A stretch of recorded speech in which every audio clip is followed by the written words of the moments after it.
Hello friends, स्वागत है आप सभी का यूपी की 20 बड़ी खबरों में। आइए जानते हैं उत्तर प्रदेश की महत्वपूर्ण खबरें। देश दुनिया की कुछ खास खबरें हैं। वेदर अपडेट को लेकर भी एक नई जानकारी है।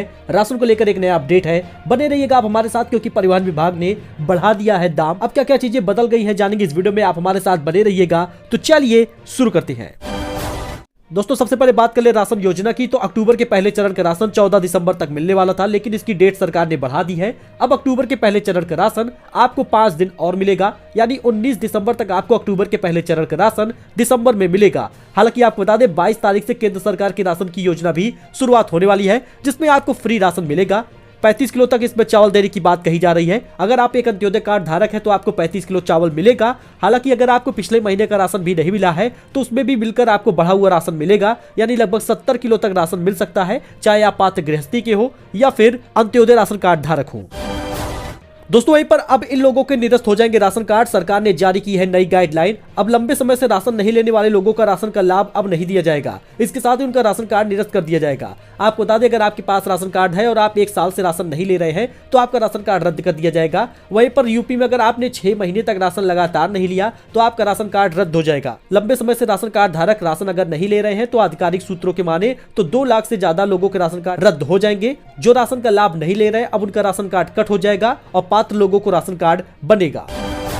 इसके साथ ही भारत सरकार का नया फैसला है, 1 जनवरी से बंद हो जाएंगे इलेक्ट्रिक वाटर हीटर। जानिए इसका क्या कारण है। जी हां दोस्तों, अगर आप भी इलेक्ट्रिक वाटर हीटर खरीदने वाले हैं तो आप इसको जान लीजिए, क्योंकि 1 जनवरी से सरकार इसे बंद करने जा रही है। इसका क्या कारण है आप इसको जान लीजिए। ऊर्जा मंत्रालय ने जारी किया है नोटिफिकेशन। मंत्रालय ने नोटिफिकेशन में टेबल जारी किया है कि इस टेबल में 1 स्टार रेटिंग वाले हीटर के वैलिडेशन के बारे में बताया गया है। 1 जनवरी 2023 से 31 दिसंबर 2025 तक 1 स्टार वाले इलेक्ट्रिक वाटर हीटर वैलिड नहीं रहेंगे। इन हीटर में होती है ज्यादा बिजली की खपत, यही कारण है कि अब इसे बंद किया जा रहा है। नोटिफिकेशन के मुताबिक 6 लीटर से 200 लीटर कैपेसिटी वाले 1 स्टार वाले इलेक्ट्रिक वाटर हीटर अगले साल से लीगल नहीं होंगे, यानी 1 जनवरी 2023 से जो इलेक्ट्रिक वाटर हीटर है वो बंद हो जाएगा। तो अगर आपके पास भी राशन कार्ड है तो आपको जनवरी में पैसा मिलेगा, 2500 रुपए तक सरकार देगी। जी हाँ दोस्तों, आपको बता दें मकर संक्रांति से पहले तक आपको राशन कार्ड अगर आपके पास है तो पैसा मिलेगा। क्या पूरा अपडेट इसको जान लीजिए, क्योंकि केंद्र सरकार के अलावा कई राज्य सरकार भी इसका लाभ देती है। तो राशन कार्ड धारकों को कई सारे फायदे मिलते हैं। आपको बता दें सरकार ने बड़ा ऐलान किया है। तमिलनाडु की सरकार अब पोंगल पर यानी जनवरी महीने में राज्य के सभी राशन कार्ड धारकों को खाते में नगद रुपए ट्रांसफर करेगी। लगभग 2 करोड़ 20 लाख राशन कार्ड धारक हैं जिनको ये फायदा मिलेगा। आपको बता दें इनके खाते में 2500 रुपए आएगा। पोंगल त्योहार 14 जनवरी को पड़ता है, ऐसे में सरकार कार्ड धारकों को 2500 रुपए देगी। वैसे यूपी सरकार भी आपको कई सारे लाभ दे रही है और आने वाले समय में इसके बारे में अपडेट हम आपको जरूर देंगे। दोस्तों, वहीं पर यूपी में बंद हो जाएंगे मनमाने तरीके से चल रहे मोटर ड्राइविंग स्कूल। 15 दिन में सभी जिलों से रिपोर्ट तलब की गई है। आपको बता दें यूपी में मनमाने तरीके से चल रहे मोटर ड्राइविंग स्कूल बंद हो जाएंगे। परिवहन आयुक्त ने सभी उप परिवहन आयुक्तों को प्रदेश के मोटर ड्राइविंग स्कूलों का भौतिक निरीक्षण करने का निर्देश दिया है। वहीं सुविधाएं व फिर योग्य अनुदेशक न होने पर स्कूल का निलंबन व निरस्तीकरण का भी आदेश दिया है। 2 कमरों में वाहन चलाने का प्रशिक्षण देने वाले स्कूलों पर शिकंजा कसने की बात कही जा रही है। इसके साथ ही यूपी में अब लगेंगे 4600 हेल्थ एटीएम। इस तरह चुटकियों में होगी 60 तरह की जांच। आपको बता दें यूपी की शहरी और ग्रामीण जनता को बेहतर स्वास्थ्य सुविधाएं उपलब्ध कराने के लिए योगी आदित्यनाथ सरकार प्रदेश में 4600 हेल्थ एटीएम लगवाने जा रही है। ये हेल्थ एटीएम 60 तरह की जांचें फ्री में कर सकेगी। इसके अलावा यहाँ से रोगों के इलाज के लिए भी परामर्श मिल सकेगा। यूपी में पीएचसी सीएचसी पर लगेंगे हेल्थ एटीएम। आपको बता दें इस हेल्थ एटीएम से 60 तरह की जांचें बिना पैसे की हो जाएंगी। अब बात कर ले पेंशन योजना की। तो अगर आप भी वृद्धावस्था पेंशन पाते हैं या फिर विकलांग पेंशन पाते हैं या फिर विधवा पेंशन आपको मिलती है तो आने वाले इस जनवरी महीने में पहले सप्ताह में आपको बढ़ी हुई पेंशन मिलेगी। यानी सरकार ने जो अपने संकल्प पत्र में वादा किया था कि 500 रुपए बढ़ाकर दिया जाएगा, अब वो आपको जनवरी महीने में मिलने वाला है। आपको बता दें अक्टूबर महीने में आपको ये राशि मिली होगी जो कि पुरानी पेंशन की थी, लेकिन अब नवंबर दिसंबर जनवरी इन 3 महीने का पैसा आपको लगभग 3-3 हजार रुपए मिलेगा। अगर आपको 1 महीने का 500 रुपए मिलता था तो अब 1000 रुपए मिलेगा। इस प्रकार से 3 महीने का 3000 रुपए पेंशन योजना का लाभ आपको योगी सरकार इसी जनवरी महीने में देने वाली है। चाहे वो वृद्धावस्था हो या विकलांग पेंशन हो या फिर विधवा पेंशन हो, इन सभी लोगों को 500 रुपए बढ़कर पेंशन मिलेगी।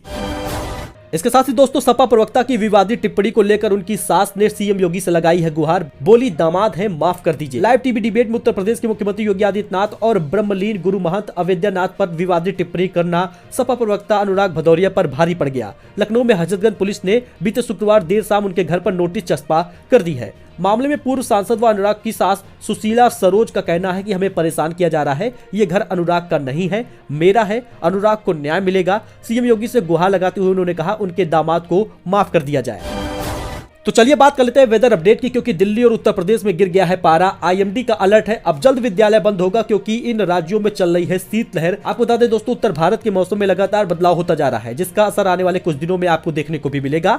दिल्ली, यूपी, उत्तराखंड, हिमाचल प्रदेश समेत कई राज्यों में कड़ाके की ठंड पड़ने लगी है और इससे हाल बेहाल है। मौसम विभाग ने कहा है कि अगले कुछ दिनों में पारा और गिर सकता है और कड़ाके की ठंड के कारण लोगों को परेशानी बढ़ सकती है। मौसम विभाग के मुताबिक पहाड़ी इलाकों में चल रही ठंडी हवाओं का असर दिल्ली एनसीआर में देखने को मिलेगा। गुरुवार को सबसे ठंडी रही है दिल्ली। जी हां दोस्तों, आपको बता दें तापमान में भारी गिरावट देखने को मिला है। वहीं पर मैदानी इलाकों में शीतलहर की चेतावनी जारी की गई है। राजस्थान में भी गिरेगा पारा और इसी प्रकार से उत्तर प्रदेश में भी कड़ाके की ठंड और शीतलहर की आशंका जताई गई है। ऐसे में विद्यालय बंद करने का सरकार जल्द ही निर्देश जारी कर सकती है। अच्छा, इसके साथ ही दोस्तों आपको बता दें टोल टैक्स के फेर में बढ़ जाएगा सुल्तानपुर और फैजाबाद का किराया। जी हां, आपको बता दें इसका क्या पूरा कारण है। नए साल से सुल्तानपुर और फैजाबाद रूट का सफर करने वाले यात्रियों को 4 रुपए अधिक किराया चुकता करना होगा। प्रयागराज अयोध्या राजमार्ग पर टोल टैक्स वसूली प्रारंभ होने के असर सवारियों की जेब पर पड़ेगा। परिवहन निगम की ओर से किराया बढ़ाने की तैयारी शुरू हो गई है। अभी तक यात्रियों को सुल्तानपुर के लिए 30 और अयोध्या के लिए 130 रुपए देना पड़ता है, जिसमें 4 रुपए की वृद्धि प्रस्तावित की गई है। दोस्तों बात कर ले दिल्ली में कड़ाके की ठंड की शुरुआत का, तो 6 डिग्री तक पहुंच गया है टेम्परेचर। इन राज्यों में बढ़ गई है ठिठुरन। आपको बता दें ज्यादातर विद्यालय जहां पर बंद होने वाले हैं वो उत्तर प्रदेश के जिले होंगे। दरअसल आपको बता दें उत्तर प्रदेश में भी लगातार तापमान कम हो रहा है और दिल्ली में भी लगभग 6 डिग्री तक टेम्परेचर पहुंच चुका है। उत्तर प्रदेश में कैसा रहेगा मौसम, आप इसको जानिए। आपको बता दें लखनऊ की बात करें तो न्यूनतम तापमान 9 डिग्री तक पहुंच गया है। लखनऊ में लगातार कोहरा बढ़ता जा रहा है। गाजियाबाद की बात कर ले तो न्यूनतम तापमान 8 डिग्री 9 डिग्री रह रहा है, यानी जहां पर 4 या 5 डिग्री तक तापमान पहुंचा वहीं पर सरकार विद्यालय बंद करना शुरू कर देगी। वहीं पर कई राज्यों में बारिश के भी अनुमान जताए गए हैं, चाहे वो मध्य प्रदेश हो, दक्षिण गुजरात हो, तमिलनाडु हो, कर्नाटक हो, इन सभी जगहों पे भारी बारिश होगी जिससे ठंड और बढ़ जाएगी। अच्छा, इसके साथ ही बड़ा बदनसीब हूँ, झूठ ताकतवर था, मेरा सच कमजोर। रामपुर में हार पर आजम खान के बेटे अब्दुल्ला का छलका है दर्द। रामपुर उपचुनाव में समाजवादी पार्टी के प्रत्याशी और आजम खान के करीबी आसिम रजा की हार ने अब्दुल्ला आजम को बड़ा झटका दिया है। आजम खान के विधायक बेटे अब्दुल्ला लगातार आसिम रजा के लिए प्रचार में लगे थे। वही दोस्तों यूपी गोल्ड सिल्वर प्राइस के बारे में जान लीजिए, क्योंकि आगरा गोरखपुर में सोने के दाम में गिरावट आई है। चांदी अभी फिलहाल स्थिर है। भारतीय सराफा बाजार में गुरुवार यानी 15 दिसंबर को सोना और चांदी के रेट जारी किए गए। आगरा और गोरखपुर में सोने में गिरावट और चांदी स्थिर रही है। कानपुर में दोनों में गिरावट दर्ज की गई है। कानपुर में सोना चांदी दोनों में गिरावट देखी गई है। बुधवार को सोना 53,700 रुपए प्रति 10 ग्राम और चांदी 65,700 रुपए प्रति किलो रही है। गुरुवार को सोना 53,400 रुपए और चांदी 65,000 रुपए प्रति किलो रही है। आगरा में सोने में गिरावट और चांदी स्थिर रही है। बुधवार को सोना 53,900 रुपए प्रति 10 ग्राम और चांदी 66,500 रुपए प्रति किलो रही है।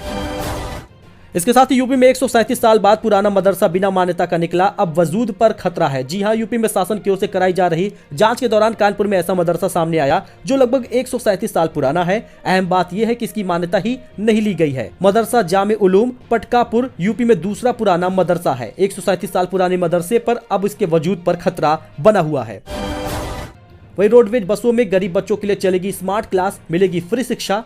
आपको बता दें गरीब बच्चों को भिक्षावृत्ति से मुक्त कराया जाएगा। भिक्षावृत्ति यानी सड़क पर भीख मांगने के बजाय साक्षर किया जाएगा। इसके लिए रोडवेज बस में गरीब बच्चों के लिए स्मार्ट क्लास चलेगा। इसके लिए नगर निगम तेजी से कवायद कर रहा है। इस सिलसिले में परिवहन निगम प्रशासन ने बसों को देने की अनुमति दे दी है। वहीं अयोध्या राम मंदिर के गर्भगृह का 13 फीट का निर्माण पूरा हुआ है। रात दिन युद्ध स्तर पर चल रहा है काम। अयोध्या में राम मंदिर का निर्माण युद्ध स्तर पर चल रहा है। गर्भगृह में महापीठ का 13 फीट ऊंचाई का निर्माण पूरा हो चुका है। अयोध्या में श्री राम जन्मभूमि विराजमान रामलला के दिव्य मंदिर का निर्माण युद्ध स्तर पर चल रहा है। आपको बता दें 13 फीट ऊंचाई तक का निर्माण पूरा हो चुका है। दोस्तों ये कुछ अपडेट था जो आपके साथ शेयर किया गया है। आई होप आपको ये पसंद आया होगा। ऐसी जानकारी, ऐसे अपडेट के लिए आप हमारे साथ जुड़े, चैनल को सब्सक्राइब करें। मिलते हैं नई जानकारी के साथ, तब तक के लिए धन्यवाद।